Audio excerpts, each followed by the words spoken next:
We only got a few comedians left, you guys. We got 4 total comedians left. Ward of Beer, you still with us? Say yeah, Don. Yeah. I appreciate y'all, you guys. Start putting your hands together. Coming up from all the way from Greensboro, North Carolina, he is the host of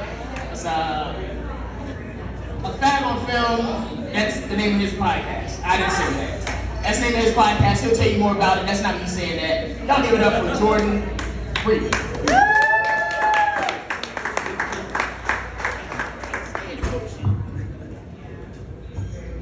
There is nothing better than watching a straight person be like, can I say that? Can I say that? Yes, you can, if I give you permission.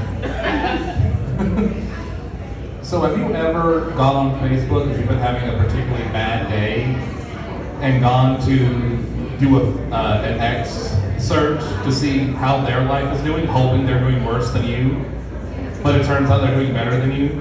So then you have to look up another ex, and they're doing better than you, and then you just keep going down this rabbit hole of exes. Even the ex that's on meth is doing better than you. Like, is that just do other people do that, or am I just pathetic? Hands up. Going off of Facebook, have you ever seen like your friend update their profile picture, and they're showing off their new partner, and you've never met this person, but the first thought in your head is like, wow, you're trash. And then you meet them, you're right. All the time. Yeah, that's never happened to me, because I'm a terrible judge of character. My friends date really nice people, and they all hate me, because I judge way too hard. But going off that thought, have you ever blocked somebody on Facebook that you've never met just because they are just horrendous to look at? Like every time they pop up on your like people you might know page, you're just like, oh Jesus, it's the Elephant Man sequel. Like looking at their face, it starts to like, you feel like a hot tinge, like it's starting to melt, like a Nazi looking into the art. You're just like, Jesus, why is my cheeks burning? So are we happy to be back out and about now that the pandemic's kind of getting better? Yeah. I hope so. Those who didn't clap are introverts, and I feel you. You're like, I'm only here because of like drinks and somebody thought y'all fuckers would be funny, so. But during the pandemic, the people I felt the worst for were couples. Because as a couple, you know that if somebody goes out, like you or your partner goes out to do anything, there's a chance that if you get sick, you're also getting sick. So your partner's coming home and you're just always side-eyeing them. You're looking at them like Kurt Russell looked at every teammate he had in the movie The Thing, just side-eyeing them, just being like, where you been, Clark? You got Wilford Brimley in the background just being like, I said, watch Clark and watch him close. Also, let me tell you about Dubbies. But I'm actually also in a relationship for 3 years. Woo! Judging that I host a podcast called A Fag on Film, you can tell what kind of person I date. It's a woman. No, I'm kidding. But we've been together for 3 years, and when we get sick, going off of that thing, it's not like, oh, I get sick and he gets the same sickness. No. If I get sick, he'll get exponentially sicker. So like, for example, if I get a cough, he'll get the flu. If he gets the flu, then I'll get HIV. Oh. That's just how it works out. He's a smoker, which means I'll be the one that gets lung cancer, which is fine because I'm already going bald, so chemotherapy would just be like the greatest haircut of all. But during the pandemic, I noticed something that always happens. It's evangelical Christians will always blame gay people for the world's problems, and COVID was no exception. So there's always someone on TV just being like, God is punishing the vile and disgusting homosexuals. Because I always talk with a southern accent, like a fat, heavy southern accent, like they're this close to losing a leg to diabetes. And I'm just like, I feel very attacked right now. How did you know I was vile and disgusting? We never met before. But my favorite one that they never blamed gay people for was that we have the ability to control the weather. I'm sorry, I must have missed that meeting.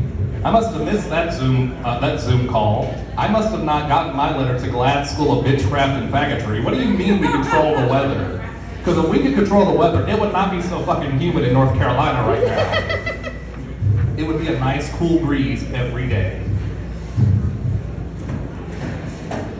Oh, but speaking of people that don't like us, let's talk about Bojangles' homophobic cousin Chick-fil-A for a minute. Because they surely don't like us, but I surely like them. And I feel very guilty every time I eat a Chick-fil-A. Because I just feel like every time I have a chicken sandwich, like Matthew Shepard's just rolling in his grave. And I eat there a lot, so he's just spitting like a luau chicken, like just all the time in his grave. And I'm like, how have you not been like redug up now as much as I feel guilty eating this place? But there was one day I read in the news that Chick-fil-A had said they were no longer going to donate to anti-LGBT organizations. So then I heard the voice of God say, you may eat the chicken sandwich now, homo. I bless you. So I did. I went there, got lunch. As I'm about to take a bite, I get a ping. And it's CNN being like, no, they lied. They're still donating. And I'm just like, I guess you just keep spinning, aren't you, Matthew? So, I'm gonna make fun of my boyfriend because he didn't come with me tonight because of this joke.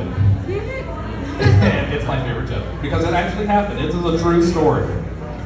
So I was awoken at 4 in the morning to the sight of my boyfriend doing this. And my boyfriend's 6'3", lanky as can be, and just pale as like Casper, I guess. And at 4 in the morning, I'm like, is Slender Man outside my door contemplating killing a 14-year-old? Like, what is this that's happening outside at my door? Then he bursts into the room like the Kool-Aid Man about to offer me a tasty beverage, and then just starts taking off his clothes. And I'm like, are we about to have sex? Because I need more preparation than this. Straight people. It takes a lot of organization to have sex. It's not just slide your dick into the moist cavern and call it a day. There is a rhythm and a rhyme to this.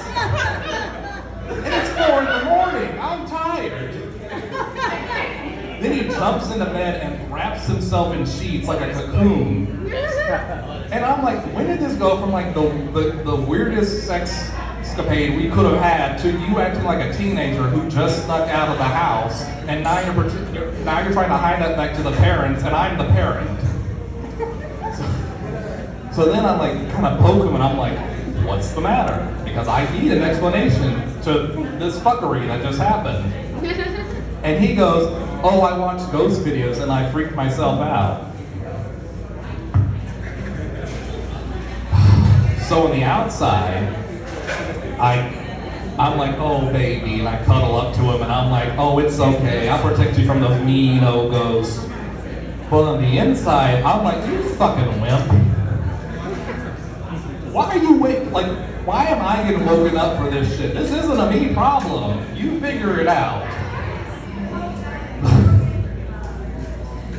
Oh, Lord have mercy. I love him, but he's so stupid.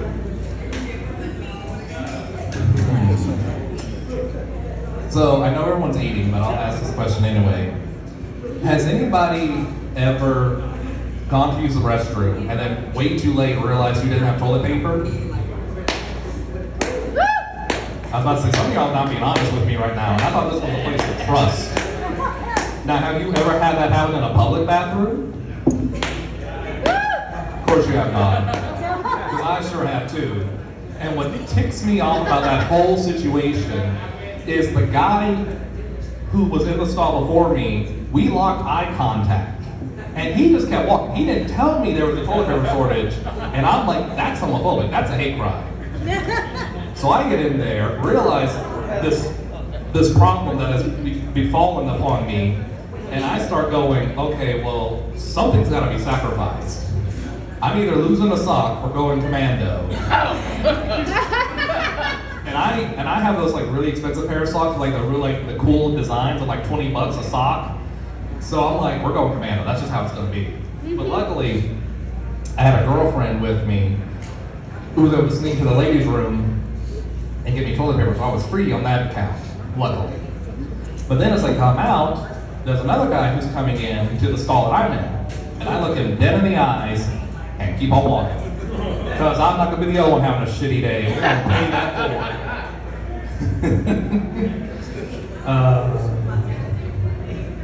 But I'm going to leave you with this joke. So, I'm going to leave you with this one. So, after all the stuff I've told you, I'm assuming that because you know that I am gay, that you assume that I like musical theater, which is homophobic. Accurate, but homophobic. In actuality, I love all genres of music. I love rock, pop, country, hip hop. My iPhone is like the greatest shuffle in history. But as someone who loves rap, there's a certain word I can't say because I am white. I am very white.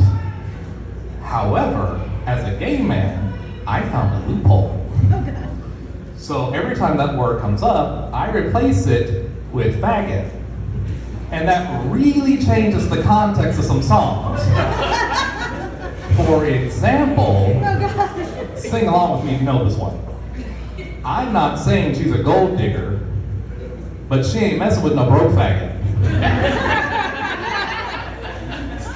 NWA becomes Fags with Attitude, and that's just a bunch of drag queens. I'm Jordan Freeman. I host a podcast called A Fag on Film. We do a movie review every week. We're doing Star Wars right now. We're on Apple, Google, everything. Go listen to it. It's a lot of fun. Thank you.